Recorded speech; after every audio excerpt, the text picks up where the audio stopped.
आलसी तिम्मा। एक गांव में बूढ़ी दादी थी। उसका एक पोता था। उसका नाम था तिम्मा। वह बहुत आलसी था। ना समय पर खाता, ना सोता, ना कोई काम करता। बूढ़ी दादी के घर एक गौरैया घोंसला बनाकर रहती थी। एक दिन गौरैया ने तिम्मा से कहा, क्यों बे तिम्मा, इतना तगड़ा है, कुछ काम क्यों नहीं करता? तू कौन बहुत काम करने वाली है, बस उड़कर आती जाती है और चली है नसीहत करने। तिम्मा ने कहा, मैं सिर्फ उड़ती नहीं, अनाज कीड़े आदि ढूंढ कर लाती हूं।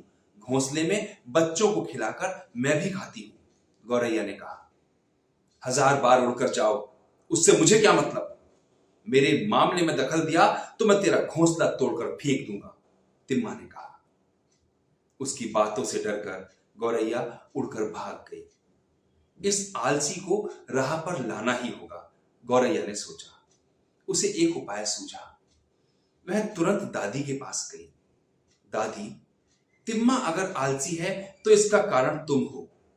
मेरा कहा मानो तो वह समझदार बन जाएगा। तुम्हारी बात मानूंगी। वह किसी तरह समझदार बन जाए, यही तो मैं चाहती हूं। करना क्या होगा? दादी माँ ने पूछा। गौरैया ने अपना उपाय दादी को बताया। अगले दिन खाने के समय तिम्मा रसोई घर में घुसा तो उसे दादी माँ दिखाई नहीं दी। दादी माँ कमरे में कंबल ओढ़कर सोई रही। दादी माँ, मुझे भूख लगी है, आकर खाना परोसो, तिम्मा ने कहा। मुझे शीत ज्वर है, मैं खाना नहीं पका सकती। लकड़ी भी खत्म हो गई है। जंगल से जाकर लकड़ी तो चुनकर लाओ। जंगल जाकर लकड़ी कौन लाएगा? ये कहकर तिम्मा वहीं पर पड़ा रहा। कोई और राह ना सूझी तो तिम्मा कुल्हाड़ी लेकर जंगल गया। भूख और प्यास से वह थका हुआ था। एक पेड़ के नीचे सो गया। टक टक की आवाज सुनकर तिम्मा की आंखें खुल गई। उसने देखा कई रंगों से रंगी एक चिड़िया पेड़ पर चोंच मार रही थी। कौन है जो इतना शोर मचा रहा है? तिम्मा ने पूछा। मुझे कठोरवा कहते हैं, मैं ही यह आवाज कर रहा हूं। मेरी नींद उचट गई तुम्हारे कारण। इस समय कौन सोता है? खूब मेहनत कर कमाओ खाओ, रात को ही सोया जाता है। देखो, पेड़ में छेद बनाकर घर बनाने वाले कीड़े मकोड़े ही मेरा आहार है। चोंच मारकर कीड़े पकड़कर खाता हूं। पेड़ पर चोंच मारते समय आवाज तो होगी ही। यह छोटा सा पक्षी कितना कष्ट उठाता है। यह कहते हुए तिम्मा आगे बढ़ा। चिप चिप चीविट, चिप चिप चीविट, कई पक्षियों की आवाजें सुनाई दी। तिम्मा ने उधर मुड़कर देखा। फूल पौधों की झाड़ी में छोटे छोटे पक्षी फूलों पर झुककर पराग खींच रहे थे। उन पक्षियों को देखकर तिम्मा ने पूछा, आप कौन हैं और क्या कर रहे हैं? हम गाने वाले पक्षी हैं। चुप बैठने से पेट थोड़े ही भरता है। हम फूलों पर उड़कर पराग पीते हैं।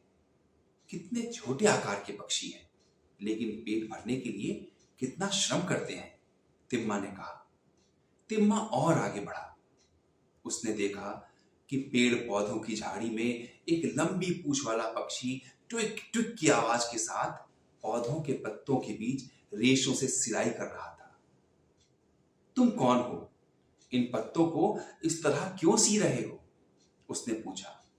मैं दर्जी पक्षी हूं। अंडा देने के लिए मैं घोंसला बना रही हूं।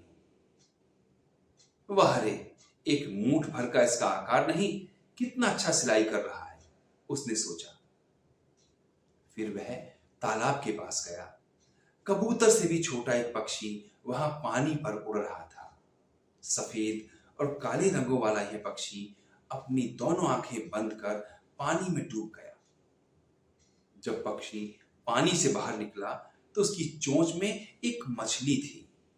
वहीं चट्टान पर बैठकर वह मछली खाने लगा। वह वकराजा था।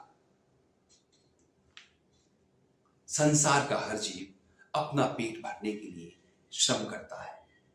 मैं इतना बड़ा हो गया हूं, फिर भी अब तक दादी माँ के हाथ का ही अन्न खा रहा हूं। आगे से मुझे काम करके खाना चाहिए। तिम्मा ने यह निश्चय किया। तालाब का पानी भर पेट पीकर उसने काफी लकड़ियां काट ली और उन्हें उठाकर घर ले आया। उस दिन से वह खूब श्रम करता, दादी माँ की मदद करता और सभी से प्रशंसा पाता।